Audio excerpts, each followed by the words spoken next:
വൈക്കം മുഹമ്മദ് ബഷീറിനോട് ഒരിക്കൽ ചോദിക്കുന്നുണ്ട്, നിങ്ങളുടെ ജീവിതത്തിലെ ആയുസ്സിലെ ഏറ്റവും മനോഹരമായ നിമിഷം ഏതായിരുന്നു? അന്ന് ബഷീറിന് ഒരു 70 വയസ്സെങ്കിലും കഴിഞ്ഞിട്ടുണ്ടാവും. 70-ലേറെ വയസ്സുള്ളൊരു മനുഷ്യനോട് ചോദിക്കുകയാണ്, ആയുസ്സിലെ ഏറ്റവും നല്ല നിമിഷം ഏതായിരുന്നു? വലിയ അവാർഡുകൾ കിട്ടിയിട്ടുള്ള ആളാണ്,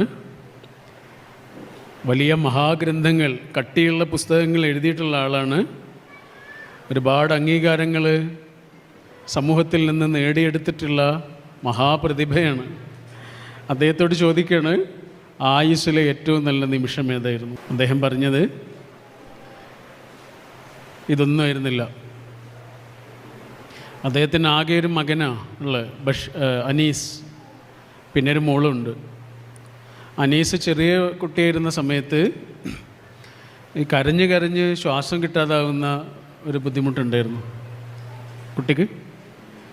ഒരു ദിവസം അങ്ങനെ കരഞ്ഞ് കരഞ്ഞ് ഈ കുട്ടിക്ക് ശ്വാസം ഇല്ലാതായി. അപ്പോൾ ബഷീർ കുട്ടിയെ എടുത്തുകൊണ്ട് ഓടുന്നത് ഒന്നുകിൽ ഒരു വണ്ടി കിട്ടാനാണ്, അതല്ലെങ്കിൽ ഒരു ആശുപത്രിയിലെത്താനാണ്. ബഷീർ പറയാ, ഞാൻ ഒരുപാട് ഓടി, എത്ര ഓടിയിട്ടും എവിടെ എത്തുന്നില്ല, രാത്രിയാണ്, ഓടി ഓടി ഓടി സമയം ഒരുപാടായി, എൻ്റെ കുട്ടിയുടെ ഒരനക്കവുമില്ല. ഞാൻ വിചാരിച്ചു എൻ്റെ കുട്ടി മരിച്ചു എന്ന്, എൻ്റെ കുട്ടി പോയി എന്ന് ഞാൻ വിചാരിച്ചു. ആ സമയത്താണ് ബഷീർ എന്തോ ഒരു കല്ലിൽ തട്ടിയിട്ട് വീഴാൻ പോയത്. ആ സമയത്ത് കയ്യിൽ നിന്ന് ഈ കുട്ടി ഇങ്ങനെ തുള്ളി, കയ്യിൽ നിന്ന് ഇങ്ങനെ തുള്ളിയിട്ട് കയ്യിലേക്ക് തന്നെ വീണു. ബഷീർ പറയാ, എൻ്റെ കുട്ടി കരഞ്ഞു. ആ നിമിഷം 73 വർഷത്തെ ആയുസ് മുഴുവനും ഒറ്റപ്പാതിരാവിലെ ഒരു കുഞ്ഞിൻ്റെ കരച്ചിലിലേക്ക് ഇങ്ങനെ ചുരുങ്ങി നിന്നു. എന്നിട്ട് ബഷീർ പറഞ്ഞു, എൻ്റെ കുട്ടി കരഞ്ഞ നിമിഷം ആയുസ്സിലെ ഏറ്റവും നല്ല നിമിഷം. ഇതാണ് ഒരു പാരൻ്റ് ആവുക എന്ന് പറഞ്ഞാൽ. അനിത പ്രതാപ് എന്നൊരു എഴുത്തുകാരിയുണ്ട്. എഴുത്തുകാരിയല്ല, അവർ ജേർണലിസ്റ്റാണ് ആക്ച്വലി. അവരുടെ ഒരു ഗംഭീര പുസ്തകമുണ്ട്, വായിക്കേണ്ട പുസ്തകമാണ് കേട്ടോ. ഐലൻഡ് ഓഫ് ബ്ലഡ് എന്നാണ് പുസ്തകത്തിൻ്റെ പേര്. ഐലൻഡ് ഓഫ് ബ്ലഡ്, രക്തം ചിന്തിയ ദ്വീപ് എന്നുള്ള പേരിൽ മലയാളത്തിൽ അത് വന്നിട്ടുണ്ട്. ഭയങ്കര ധീരയായ ഒരു പത്രപ്രവർത്തകയാണ്. പുലി പ്രഭാകരന് അയാളുടെ ഗുഹയുടെ അകത്ത് പോയിട്ട് ഇൻ്റർവ്യൂ ചെയ്തിട്ടുള്ള ജേർണലിസ്റ്റാണ് അനിത പ്രതാപ്. ഇപ്പോൾ ജീവിച്ചിരിക്കുന്ന ആളാണ്. അവരുടെ ആ പുസ്തകം ഐലൻഡ് ഓഫ് ബ്ലഡ് എന്ന് പറഞ്ഞ പുസ്തകം അവരുടെ ഒരു ഓട്ടോബയോഗ്രഫി പോലെയുള്ളൊരു പുസ്തകം. അതിൻ്റെ തുടക്കത്തിലൊരു ചെറിയ പാരഗ്രാഫ് അവർ എഴുതിയിട്ടുണ്ട്. അതിങ്ങനെയാണ്, എനിക്ക് ഒരുപാട് അംഗീകാരങ്ങൾ കിട്ടിയിട്ടുണ്ട്, എൻ്റെ പേരിൽ പ്രസിദ്ധങ്ങളായ ലേഖനങ്ങൾ അച്ചടിച്ചു വന്നിട്ടുണ്ട്, എന്നെ പ്രസിദ്ധയാക്കിയ വലിയ ഇൻ്റർവ്യൂകളൊക്കെ അച്ചടിച്ചു വന്നിട്ടുണ്ട്, ഇതൊക്കെ ശരിയാണ്. പക്ഷേ എൻ്റെ ആയുസ്സിലെ ഏറ്റവും നല്ല നിമിഷം ഏതാണ് എന്നെന്നോട് ചോദിച്ചാൽ ഞാനിതൊന്നും പറയില്ല, ഇതൊന്നും ഞാൻ പറയില്ല. എൻ്റെ മോനെ പ്രസവിച്ച് ആ കുട്ടിയുടെ കരച്ചിൽ കേട്ട നിമിഷമാണ് എൻ്റെ ആയുസ്സിലെ ഏറ്റവും നല്ല നിമിഷം. അത് എഴുതുന്ന സമയത്ത് അവർക്ക് 50 വയസ്സെങ്കിലും കഴിഞ്ഞിട്ടുണ്ട്. 50-ലേറെ കൊല്ലത്തെ ഒരായുഷ്കാലം മുഴുവനും ഒരു ലേബർ റൂമിലെ ഒരു കുഞ്ഞിൻ്റെ ഒറ്റ കരച്ചിലിലേക്ക് ഇങ്ങനെ ചുരുങ്ങി നിന്നു. ഇതാണ് പാരൻറ്റ്.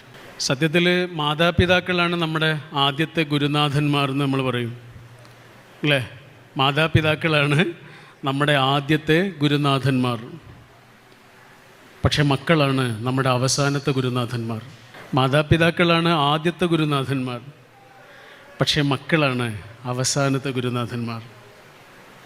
കാരണം നമ്മളിങ്ങനെ മുതിർന്ന ഒരാളായി മാറുന്ന സമയത്ത് നമുക്ക് നഷ്ടപ്പെടുന്ന ചിലതുണ്ടാവും. നമ്മളിങ്ങനെ സില്ലിയാക്കുന്ന ചില കാര്യങ്ങളുണ്ടാവും.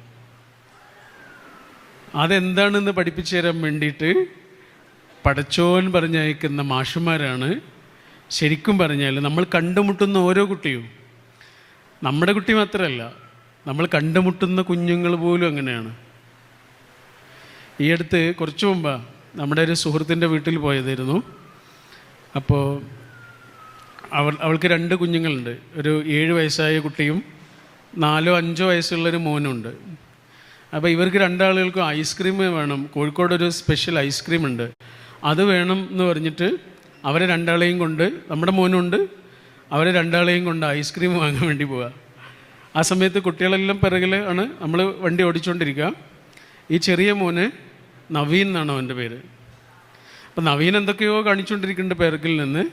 അതിനിടയിൽ എൻ്റെ ചെവിയിൽ ഇങ്ങനെ വന്നിട്ട് ഒരു കാര്യം പറഞ്ഞിട്ട് അവൻ പോയി.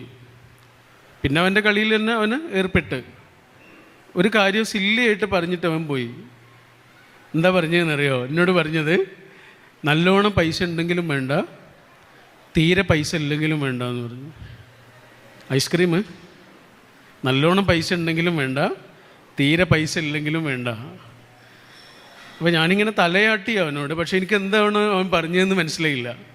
നല്ലോണം പൈസ ഉണ്ടെങ്കിൽ വേണ്ട എന്ന് പറഞ്ഞാൽ എനിക്ക് മനസ്സിലായി, തീരെ പൈസ ഇല്ലെങ്കിലും വേണ്ട എന്ന് അവൻ പറഞ്ഞു.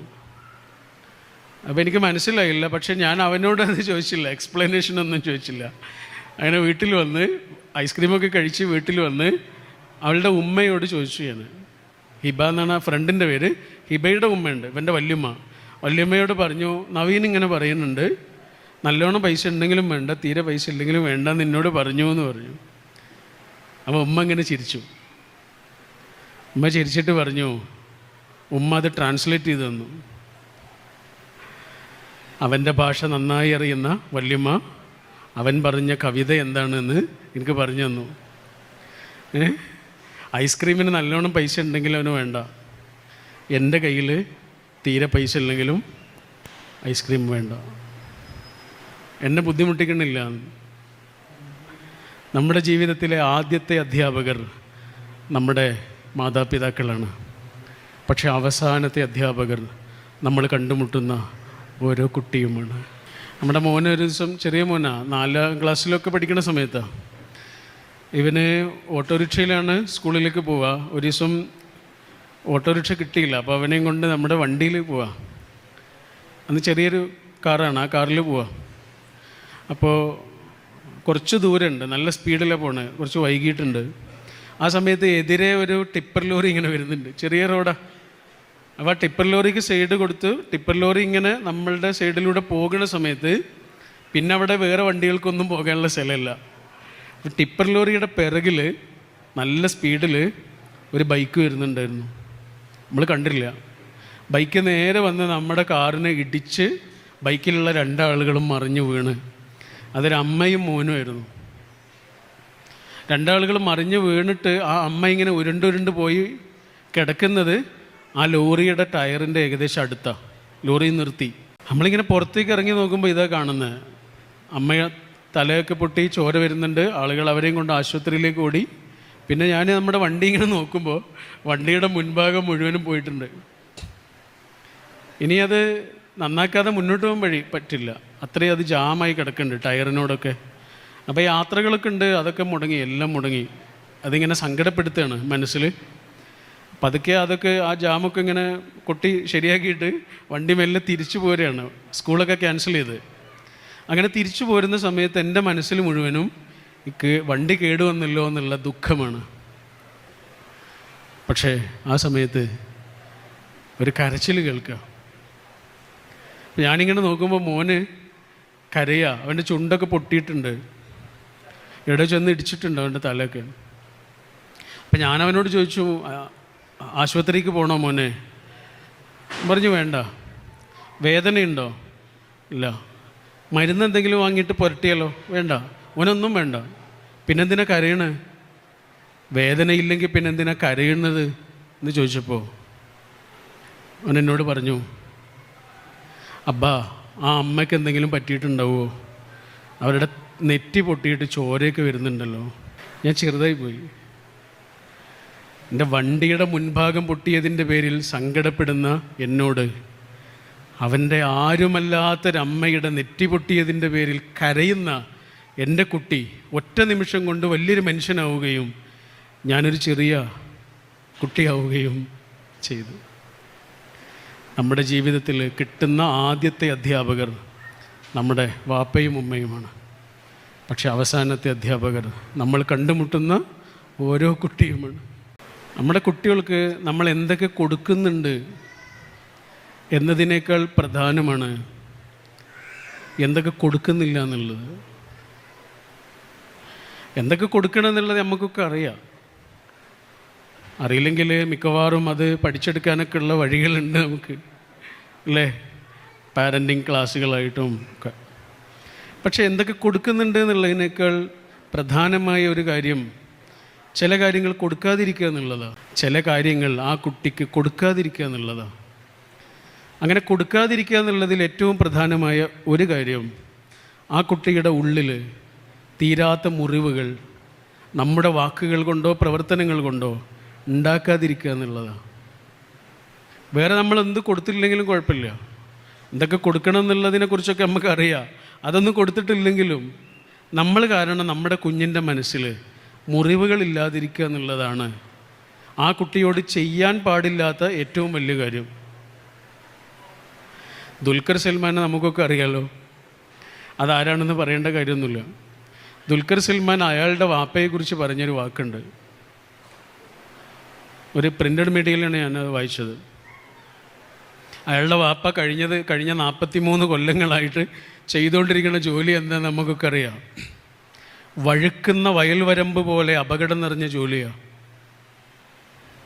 ഏത് നിമിഷവും തെന്നിപ്പോകാവുന്ന സാഹചര്യങ്ങൾ അത്രയധികമുള്ളൊരു ജോലിയിലൂടെ കഴിഞ്ഞ 43 വർഷം നടന്നുകൊണ്ടിരിക്കുന്ന ഒരു മനുഷ്യനെക്കുറിച്ച് അയാളുടെ മകൻ പറഞ്ഞ ഒരു വാക്കുണ്ട്. എന്താ പറഞ്ഞതെന്നറിയോ?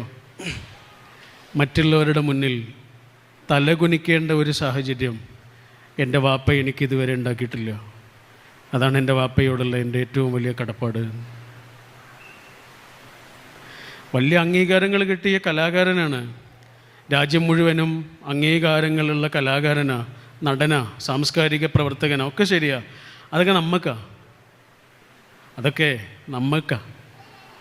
മകൻ്റെ കണ്ണിൽ അതൊന്നുമില്ല. മകൻ്റെ കണ്ണിൽ ഒറ്റ ആളേ ഉള്ളൂ, വാപ്പ.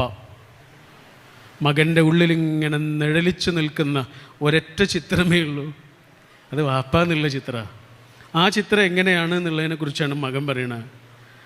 അയാൾ പറഞ്ഞ ഒറ്റ കാര്യമാണ്, എൻ്റെ കസിൻസിൻ്റെ മുന്നിൽ, എൻ്റെ ചങ്ങാതിമാരുടെ മുന്നിൽ, എൻ്റെ സഹപാഠികളുടെ മുന്നിൽ എനിക്ക് തലകുനിച്ച് നിൽക്കേണ്ട ഒരു സാഹചര്യം എൻ്റെ വാപ്പ ഒരിക്കലും എനിക്ക് ഉണ്ടാക്കി തന്നിട്ടില്ല. മക്കളോട് ചെയ്യാൻ പാടില്ലാത്ത കാര്യം എന്ന് പറഞ്ഞില്ലേ, അതാണ്. ഷൂസേ സെരമാവോ എന്നുള്ളൊരു വലിയ ഇംഗ്ലീഷ് എഴുത്തുകാരനുണ്ട്. അയാളുടെ ഒരു ആത്മകഥയുണ്ട്. ഞാൻ ആ പുസ്തകം കണ്ടിട്ടില്ല, പക്ഷെ അതിനെക്കുറിച്ച് വായിച്ചൊരു കാര്യമാണ്. അയാൾ ആ പുസ്തകം എഴുതുന്ന സമയത്ത് 70 വയസ്സെങ്കിലും കഴിഞ്ഞിട്ടുണ്ട്. 70 വയസ്സ് കഴിഞ്ഞ സമയത്താണ് ആത്മകഥ എഴുതുന്നത്. ആ സമയത്ത് അദ്ദേഹം ആ സംഭവത്തിൽ പറയുന്നൊരു കാര്യം ഇങ്ങനെയാണ്. അദ്ദേഹത്തിന് 7 8 വയസ്സുള്ള സമയത്ത് അയാളുടെ ഏറ്റവും വലിയ ആഗ്രഹം ഒരു കുതിരപ്പുറത്ത് കയറണമെന്നായിരുന്നു. കാരണം സ്വന്തമായി കുതിരയുള്ള ഒരാളെ അയാൾക്കറിയാം, കുട്ടിക്കറിയാം. അങ്ങനെ അവനും അവൻ്റെ ചങ്ങാതിമാരും ചെന്നിട്ട് അയാളോട് ചോദിക്കുകയാണ്, കുതിരപ്പുറത്തുനിന്ന് കയറിക്കോട്ടെ, ഇവന് വലിയ ആഗ്രഹമുണ്ട്. അയാൾ കുതിരപ്പുറത്ത് കയറ്റിയില്ല എന്ന് മാത്രമല്ല, അവൻ്റെ ചങ്ങാതിമാരുടെ ഇടയിൽ വെച്ച് അവനെ കളിയാക്കി, അവനെ ചീത്ത പറഞ്ഞ്, അവനെ അപമാനിച്ചു. അതിനെക്കുറിച്ച് എഴുതുകയാണ് അദ്ദേഹം. എഴുതുമ്പോൾ എഴുതിയത് എങ്ങനെയാണെന്നറിയോ? ഞാൻ ഒരിക്കലും കയറിയിട്ടില്ലാത്ത ആ കുതിരപ്പുറത്ത് നിന്ന് വീണതിൻ്റെ മുറിവ് എൻ്റെ ഉള്ളിൽ ഇപ്പോഴുണ്ട്.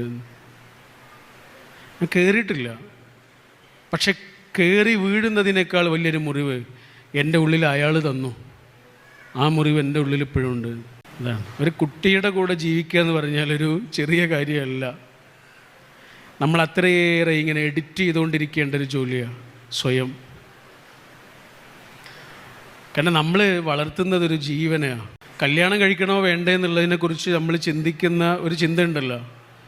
കല്യാണം വേണോ വേണ്ടേ എന്നുള്ളതിനെക്കുറിച്ച് ചിന്തിക്കുന്നു, ആരെ ആകണം എന്നുള്ളതിനെക്കുറിച്ച് ചിന്തിക്കുന്നു, എങ്ങനെയുള്ള കുടുംബത്തിൽ നിന്നുള്ള ഒരാളാവണമെന്ന് ചിന്തിക്കുന്നു, എത്ര വിദ്യാഭ്യാസമുള്ള ഒരാളാവണം എന്നുള്ളതിനെക്കുറിച്ച് ചിന്തിക്കുന്നു.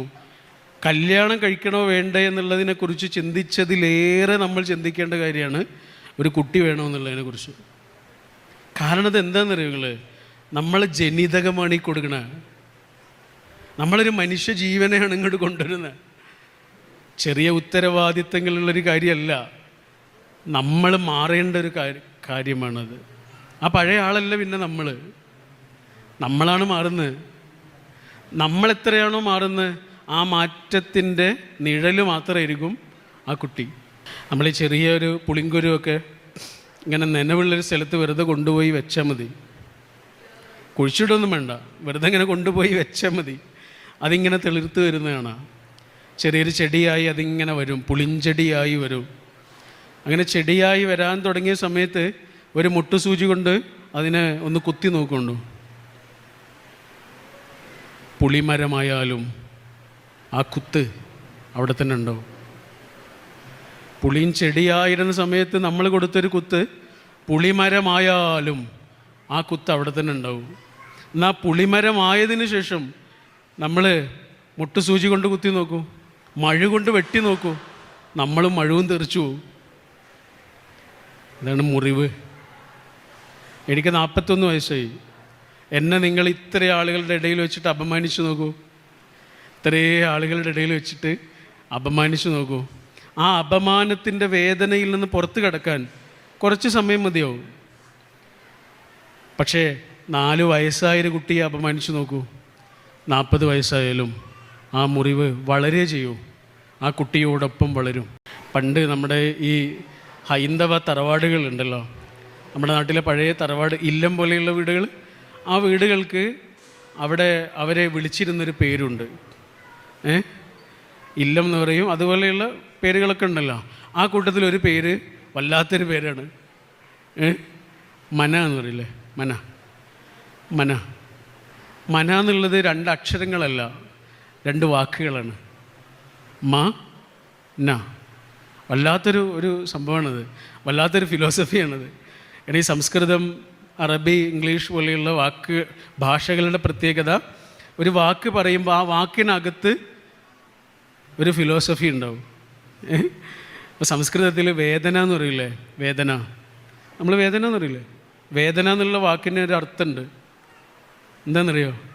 വേദം എന്ന് പറഞ്ഞാൽ അറിവ് എന്നാ, എന്ന് പറഞ്ഞാൽ ഇല്ല എന്നാ. അപ്പം എന്താ? അറിവില്ല. അറിവില്ലായ്മ കൊണ്ട് നമ്മൾ ചെയ്തു കൂട്ടുന്നതിന് ശേഷം നമ്മൾക്ക് എന്താണോ ഉണ്ടാകുന്നത് അതിന് പറയുന്ന പേരാണ് വേദന. ഇതേപോലൊരു വാക്കാണ് മന. മ ന. മ എന്ന് പറഞ്ഞാൽ ഞാൻ എന്നാണ്. മമ എന്ന് പറഞ്ഞാൽ എൻ്റെ എന്ന്. മമ്മ സഖി പഴയ പാട്ടിലൊക്കെ ഉണ്ടാവില്ലേ. മമ എന്ന് പറഞ്ഞാൽ എൻ്റെ, മ എന്ന് പറഞ്ഞാൽ ഞാൻ, ന എന്ന് പറഞ്ഞാലോ ഇല്ല. വീടിന് പറയുന്ന പേരാണ് മ ന. ഞാൻ ഇല്ല, ഞാൻ ഇല്ല. ഞാനില്ലാത്ത സ്ഥലമാണ് എൻ്റെ വീട്. സേറില്ലാത്ത സ്ഥലമാണ് സേറിൻ്റെ വീട്. ഞാനില്ലാത്ത സ്ഥലം എന്ന് പറഞ്ഞാൽ ഞാനില്ല, ഞങ്ങളേ ഉള്ളൂ. എനിക്ക് മാത്രമായിട്ടുള്ളൊരു ജീവിതം അല്ല അത്. അതിന് ഹോസ്റ്റൽ എന്നാണ് പറയുക. എനിക്ക് മാത്രമായിട്ടുള്ളൊരു ജീവിതത്തിന് പേര് ഹോസ്റ്റൽ എന്നാണ്. അതെനിക്ക് മാത്രമായിട്ടുള്ളൊരു ജീവിതമല്ല. എൻ്റെ കൂടെ 3-4 ആൾക്കാരുണ്ടെങ്കിൽ അവർക്ക് വേണ്ടി കൂടിയുള്ളൊരു ജീവിതത്തിന് പറയുന്ന പേരാണ് കുടുംബം. അപ്പോഴേ അതൊരു വീടാകുന്നുള്ളൂ. ഒരു ചെങ്ങല പോലെയാണ്. ചെങ്ങല ഇങ്ങനെ ഒരു കണ്ണി വേറൊരു കണ്ണിയോട് ചേർന്ന് കിടക്കുന്ന ബലവത്തായൊരു ആയുധമാണ് ചെങ്ങല. ഒരു കണ്ണി വേറൊരു കണ്ണിയോട് ഇങ്ങനെ ചേർന്ന് അതൊരു ആയുധമാവുക അല്ലേ. ആ കണ്ണിയിൽ ഒരു കണ്ണി കേട് വന്നാൽ മതി, ആ ചെങ്ങലയുടെ ശക്തി മുഴുവനും ഇല്ലാതായി. ആ ചെങ്ങല എന്തിനാണ് ഉണ്ടാക്കിയത്? ആ പർപ്പസ് നടക്കില്ല. ഇതാണ് കുടുംബം. ഞാനൊരു ചെങ്ങലയിലെ കണ്ണിയാണ്. ഞാൻ ചില കുഴികളിലേക്ക് വീഴാതെ, ചില അബദ്ധങ്ങളിലേക്ക് ചെന്ന് ചേരാതെ ഞാൻ സ്വയം സൂക്ഷിക്കുന്നത് എന്തിനാ? എനിക്ക് വേണ്ടി മാത്രമല്ല. ഞാനെന്നൊരു കണ്ണി കേടുവന്നാൽ അതെന്നെ മാത്രമല്ല ബാധിക്കുക, അതെന്നേക്കാളധികം ആയുഷ്കാലം മുഴുവനും ബാധിക്കുന്ന ഓരോ കണ്ണികളോടെ ചേർന്ന് കിടക്കുന്ന ഒരാളാണ് ഞാൻ എന്നൊരു ഓർമ്മ കൊണ്ടുണ്ടാകുന്നൊരു ജാഗ്രത ഉണ്ട്. ആ ജാഗ്രതയുള്ള ഒരാളാണ് ഒരു കുടുംബത്തിന് പറ്റിയ ആൾ. സെവൻസ് കളിക്കുന്ന സമയത്ത് 7 ആളുകളാണ് ഒരു ബോൾ കൊണ്ട് കളിക്കുക അല്ലേ. 7 ആളാണ് ഒരു ടീമിലുണ്ടാവുക. ഗോളി ആയിട്ട് ഒരാളുണ്ടാവും, ബാക്കി 6 ആളുണ്ടാവും. ആദ്യത്തെ ആളുടെ കയ്യിൽ പന്ത് കിട്ടി, അയാൾ രണ്ടാമത്തെ ആൾക്ക് കൊടുത്ത് അയാൾ 3, 4, 5, 6ാമത്തെ ആളായിരിക്കും ഗോളടിച്ചിട്ടുണ്ടാവുക, അല്ലേ? 6ാമത്തെ ആളായിരിക്കും ഗോളടിച്ചിട്ടുണ്ടാവുക. പക്ഷെ ജയിച്ചതാരാ? 6ാമത്തെ ആൾ മാത്രമല്ലല്ലോ, ടീമാണ് ജയിച്ചത്. ഒരു കണ്ണി കേട് വന്നാൽ ഒരു ചെങ്ങലയെ മുഴുവനും ബാധിക്കുന്നത് പോലെ, ഒരാൾ ഗോളടിച്ചാൽ ഒരു ടീം മുഴുവനും ജയിക്കുന്നത് പോലെ കുടുംബം. ഖുർആനിൽ പഠിച്ചോൻ ഈ ഒരുമിച്ച് ജീവിക്കുന്ന ആളുകളെക്കുറിച്ച് പറഞ്ഞിട്ടുള്ള വളരെ മനോഹരമായ ഒരു വചനമുണ്ട്. അതിങ്ങനെ ചുരുക്കി അതിൻ്റെ സൂചനകൾ മാത്രം പറഞ്ഞിട്ട് നമുക്കിങ്ങനെ സംസാരം ഇങ്ങനെ ചുരുക്കിയിട്ട് പിന്നെ നിങ്ങൾക്ക് ചോദിക്കാനോ വിമർശിക്കാനോ ഒക്കെ ഉണ്ടെങ്കിൽ അതിനുള്ള സമയം കണ്ടെത്താമെന്ന് വിചാരിച്ചു. അത് വല്ലാത്തൊരു വാക്കാണ്. കല്യാണത്തെക്കുറിച്ചാണ് പറഞ്ഞത്. ഭാര്യയും ഭർത്താവ് ഒരുമിച്ചാണല്ലോ ജീവിക്കുക. പക്ഷേ ഇത് ഒരുമിച്ച് ജീവിക്കുന്ന എല്ലാ ആളുകൾക്കും ബാധകമാണ്. അത് മക്കളോടൊത്ത് മാതാപിതാക്കൾ ജീവിക്കുന്നതാണെങ്കിലും ഒരുമിച്ച് ജീവിക്കുന്ന എല്ലാ മനുഷ്യർക്കും ബാധകമായ പഠിച്ചവൻ്റെ വാക്കുകളാണ്. 3 കാര്യങ്ങളാണ് പറഞ്ഞ 3 കാര്യങ്ങൾ. നമുക്കൊക്കെ അറിയുന്ന ഒരു വചനമാണ്, സൂറത്തുർ റൂമിലാണ്, നിക്കാഹ് പ്രസംഗങ്ങളിലൊക്കെ നമ്മൾ കേൾക്കുന്ന വചനമാണ്. വചനം ഇങ്ങനെയാണ്: അഊദു ബില്ലാഹി സമീഇൽ അലീം മിനശ് ശൈത്വാനിർ റജീം ബിസ്മില്ലാഹിർ റഹ്മാനിർ റഹീം വമിൻ ആയാതിഹി അൻ ഖലഖ ലക്കും മിൻ അൻഫുസിക്കും അസ്വാജൻ ലിതസ്കുനു ഇലൈഹാ വജഅല ബൈനക്കും മവദ്ദതൻ വറഹ്മ ഇന്ന ഫീ ദാലിക ലആയാതിൻ ലിഖൗമി യതഫക്കറൂൻ. ഇത്രയേ ഉള്ളൂ. 3 കാര്യങ്ങൾ പഠിച്ചോൻ ഒരുമിച്ച് ജീവിക്കുന്ന മനുഷ്യരെ ഓർമ്മിപ്പിക്കുന്നു. ഒന്നാമതായി പറയാം, നിങ്ങളുടെ ജീവിതത്തിലേക്ക് വരുന്ന ഈ ആളില്ലേ, അത് ഭർത്താവായിട്ട് അല്ലെങ്കിൽ ഭാര്യയായിട്ട് മക്കളായിട്ട് ഫാദറിലോ ആയിട്ട് മദറിലോ ആയിട്ട് ആഹാരമായിട്ട് കോസിസ്റ്ററായിട്ട് നിങ്ങളുടെ ജീവിതത്തിലേക്ക് വരുന്ന ഏതൊരു മനുഷ്യനും ഖുർആൻ പറയാ മിൻ അംഫുസിക്കും. അത് ആകാശത്തിൽ നിന്ന് വന്ന മാലാഖയല്ല, ഭൂമിയിൽ നിന്ന് വരുന്ന മനുഷ്യനാണ്. എന്തൊരു വാക്കാ! മനുഷ്യൻ എന്നുള്ള രീതിയിലുള്ള എല്ലാ പോരായ്മകളും ഉണ്ടാവും. മനുഷ്യൻ എന്നുള്ള രീതിയിലുള്ള എല്ലാ സാധാരണത്വങ്ങളും ഉണ്ടാവും, സ്വാഭാവികതകളും ഉണ്ടാവും. ഒരസാധാരണത്വവും പ്രതീക്ഷിക്കേണ്ട. സാധാരണ മനുഷ്യനാണ് കേട്ടോ. അതാണ് ആദ്യം പറയണത്. ബൈബിളിലൊരു കഥ പറയാറുണ്ട്. ഒരു നാട്ടിലെ വലിയൊരു നാട്ടിലെ രാജാവിൻ്റെ ശില്പം ഉണ്ടാക്കിയ ഒരു കഥ. ശില്പം ഉണ്ടാക്കിയിട്ടില്ല, ഒരു പ്രവാചകൻ അതിനെക്കുറിച്ച് സ്വപ്നം കാണുന്നത് പോലെയുള്ളൊരു സ്റ്റോറിയാണ്. പക്ഷെ ആ സ്റ്റോറിയുടെ അകത്തൊരു വലിയ സാധനമുണ്ട്. എന്താണെന്നറിയോ? രാജാവിൻ്റെ ശില്പം ഉണ്ടാക്കുകയാണ്. രാജാവിൻ്റെ ശില്പം ഉണ്ടാക്കുന്നത് ഇരുമ്പ് കൊണ്ടാണ്. കിട്ടാവുന്ന ഏറ്റവും ശക്തിയുള്ള ലോഹം കൊണ്ടാണ് ഉണ്ടാക്കുന്നത്. എല്ലാ അവയവവും ഉണ്ടാക്കുന്നത് ഇരുമ്പ് കൊണ്ടാണ്. പക്ഷെ ഒരവയവം മാത്രം ഉണ്ടാക്കുന്നത് ഇരുമ്പ് കൊണ്ടല്ല എന്ന് മാത്രമല്ല, ഉണ്ടാക്കുന്നത് കളിമണ്ണ് കൊണ്ടാണ്. ഏതവയവം എന്നറിയോ? കാൽപാദം. ശരിക്കും കാൽപാദമാണ് ഇരുമ്പോണ്ട് ഉണ്ടാക്കേണ്ടത്, കാരണം മുഴുവൻ വെയിറ്റും കാൽപാദത്തിനാണ് കിട്ടുക. പക്ഷെ കാൽപാദം മാത്രം കളിമണ്ണ് കൊണ്ട് ഉണ്ടാക്കിയിട്ട് ബാക്കിയുള്ളതൊക്കെ ഇരുമ്പോണ്ട് ഉണ്ടാക്കി. എന്താ സംഭവം? കളിമണ്ണ് എന്ന് പറഞ്ഞാൽ ഒരു കല്ലിൽ തട്ടുമ്പോഴേക്ക് പൊട്ടിപ്പോകുന്ന അത്രയും ദുർബലമാണ്. എത്ര മഹാനായ മനുഷ്യനാണെങ്കിലും, എത്ര വലിയ ആളാണെങ്കിലും, എത്ര ഭക്തനായ മനുഷ്യനാണെങ്കിലും, എത്ര ഭക്തയായ സ്ത്രീയാണെങ്കിലും, ആരാണെങ്കിലും മനുഷ്യനാണോ, അയാളുടെ കാൽപാദം കളിമണ്ണാണ്. ചെറിയ ഒരു കല്ലിൽ തട്ടുമ്പോഴേക്ക് പൊടിഞ്ഞു പോകുന്ന കളിമണ്ണ് പോലെ, ചെറിയ ഒരു പ്രലോഭനത്തിൽ തട്ടുമ്പോഴേക്ക് പൊടിഞ്ഞു പോകുന്ന അത്രയും ദുർബലമായ ഒരു സാധനം മനുഷ്യൻ്റെ ഉള്ളിലുണ്ട്, മനസ്സ്. ചെറിയൊരു സങ്കടം വരുമ്പോഴേക്ക് തളർന്നു പോകാൻ സാധ്യതയുള്ള ഒരു ജീവിയാണ് മനുഷ്യൻ. അതിൻ്റെ കാരണം എന്താണെന്നറിയോ? ഇതിൻ്റെ ഉള്ളിലൊരു സാധനമുണ്ട്. അതാണ് പ്രശ്നം, മനസ്സ്. ഒരു ചെറിയ കുഞ്ഞിനെ പോലെ, അപകടങ്ങൾ എന്താണെന്നറിയാത്ത ഒരു തീയിൻ്റെ അടുത്തേക്ക് ഇങ്ങനെ നടന്നു പോകുന്ന കുട്ടിയെ പോലെ, അപകടത്തിൻ്റെ ആഴം എന്താണെന്നറിയാതെ ഇങ്ങനെ പലതിലേക്ക് ചെന്ന് വീഴുന്ന ഒരു ചെറിയ കുഞ്ഞിനെ പോലെ പെടഞ്ഞുകൊണ്ടിരിക്കുന്ന ഒരു മനസ്സ് മനുഷ്യൻ്റെ ഉള്ളിലുണ്ട്. അതാണ് പഠിച്ചോൻ പറയുക, ഒരുമിച്ച് ജീവിക്കുന്ന ആളുകളെ കുറിച്ച് പറയുക, നിങ്ങളുടെ കൂടെ ഉള്ളത് ഒരു മനുഷ്യനാണ് കേട്ടോ, എല്ലാതരം സാധാരണത്വങ്ങളുള്ളൊരു മനുഷ്യനാണ് കേട്ടോ. അച്ഛൻ മരിച്ചതിൻ്റെ പിറ്റേ ദിവസം മകൻ പാടുന്നൊരു പാട്ടുണ്ട് മലയാളത്തിൽ. അച്ഛൻ മരിച്ചതിൻ്റെ പിറ്റേന്ന് മകൻ പാടുന്ന പാട്ടാണ്. അതിലൊരു വരി ഇങ്ങനെയാണ്: കുഞ്ഞിക്കാലടി ഓരടി തെറ്റുമ്പോൾ കൈ തന്ന് കൂടെ വന്നു. കുഞ്ഞിക്കാലടി ഓരടി തെറ്റുമ്പോൾ കൈ തന്ന് കൂടെ വന്നു. അവനിങ്ങനെ നടത്തം പഠിക്കുന്ന സമയത്തെ വീഴുന്ന സമയത്തെല്ലാം ഒരു കൈ അവൻ്റെ നേരെ ഇങ്ങനെ വന്നിരുന്നു. അച്ഛൻ. കുഞ്ഞിക്കാലടി മാത്രമൊന്നുമല്ല തെറ്റുക, വലിയ കാലടികളും തെറ്റും.